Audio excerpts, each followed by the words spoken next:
नमस्कार, स्वागत है आपका द स्वाभिमान टीवी न्यूज़ चैनल में। सर, मैं ये जानना चाहता हूँ आप लोग यहाँ पर किस लिए खड़े हुए हैं? यहाँ पर हम लोग ज्ञापन देने आए थे।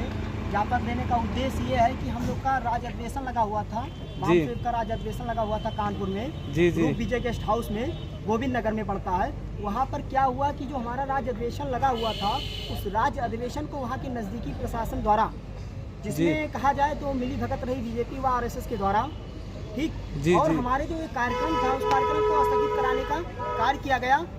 और वहाँ पर जब हम लोग सुबह पहुँचे तो वहाँ पर देखे कि उस हाल के बाहर जो गेट है, गेट पे धारा 144 का नोटिस लगा हुआ था। उसमें लिखा हुआ था कि आप लोग कार्यक्रम नहीं कर सकते हैं, और जबकि प्रशासन को पहले से सूचित किया गया जी।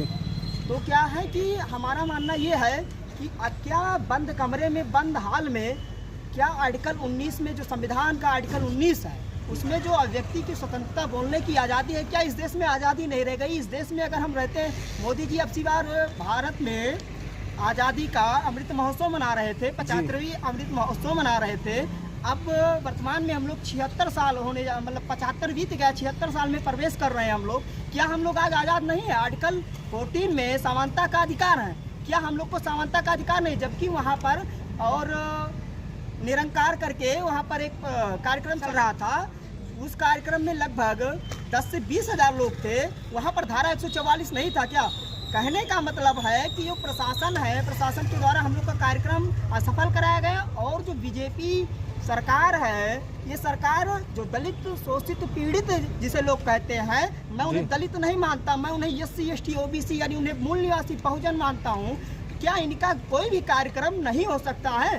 क्योंकि अगर ऐसा नहीं होता है तो आने वाले समय, क्योंकि जागृति ही हमारा सब कुछ है, अगर हम लोग जागृति ही नहीं करने को पाएंगे तो हमारा जो समाज है वो हमेशा सदियों से एक तो सताया गया, और हमारा समाज जो है वो हमेशा सताया जाता रहा, और सताने के कारण हमारा समाज जो है वो सदियों पीछे चला जाएगा। इसीलिए मैं चाहता हूँ, ये जो ज्ञापन देने आए हैं, ज्ञापन का जो उद्देश्य है, ज्ञापन का उद्देश्य ये है कि जो महामहिम राष्ट्रपति महोदय हैं, उनको मैं ज्ञापन देने के लिए जिलाधिकारी कार्यालय पर जिलाधिकारी के माध्यम से आए थे। तो यहाँ पर जिला प्रशासनिक अधिकारी को ज्ञापन दे दिया गया है।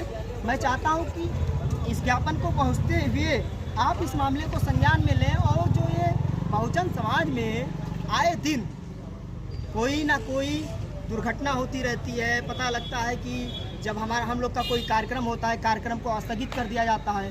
तो ऐसे कार्यक्रम स्थगित ना होने पाए, आने वाले समय में अगर ऐसा ही होता रहा तो बताइए कि अगर हमारा और आपका जो व्यक्ति आर्टिकल 19 है, बोलने की आज़ादी ही खत्म हो गई, तो फिर हम लोग कर क्या सकते हैं? इस देश में कुछ नहीं कर सकते हैं। तो इसीलिए निवेदन है, और आदरणीय मोदी जी से भी निवेदन है कि आप तो कह रहे हैं आज़ादी का अमृत महोत्सव, हम लोग आज़ाद हो गए हैं। हाँ, अब की बार आप 75वीं आज़ादी का अमृत महोत्सव मनाएं।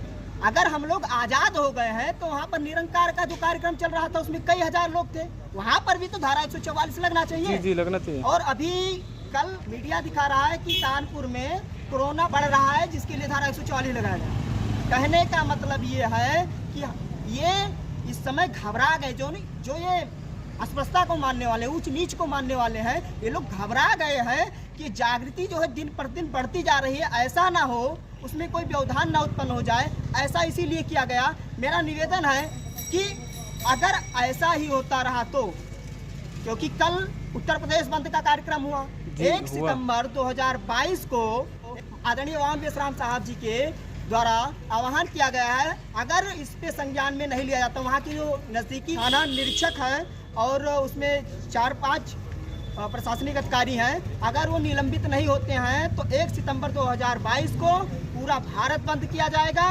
और ये भारतीय विद्यार्थी मोर्चा इसका जाहिर समर्थन करता है, और बड़े पैमाने पर जो भी वामसेव और उसके ऑफशूट विंग है, सबके द्वारा भारी पैमाने पर भारत बंद का आह्वान किया गया है। उसको हम लोग डट के, और डटने के बाद भारी पैमाने पर सफल करेंगे, यही मैं कहना चाहता हूँ। इसीलिए मेरा निवेदन है कि जो हम लोग का ज्ञापन है, इस पर अमल किया जाए, और हम लोग को संविधान सम्मत न्याय दिया जाए, और जो वहाँ के जो प्रशासनिक अधिकारी थे, जो उसमें मिले हुए थे, उनको तत्काल प्रभाव से निलंबित किया जाए।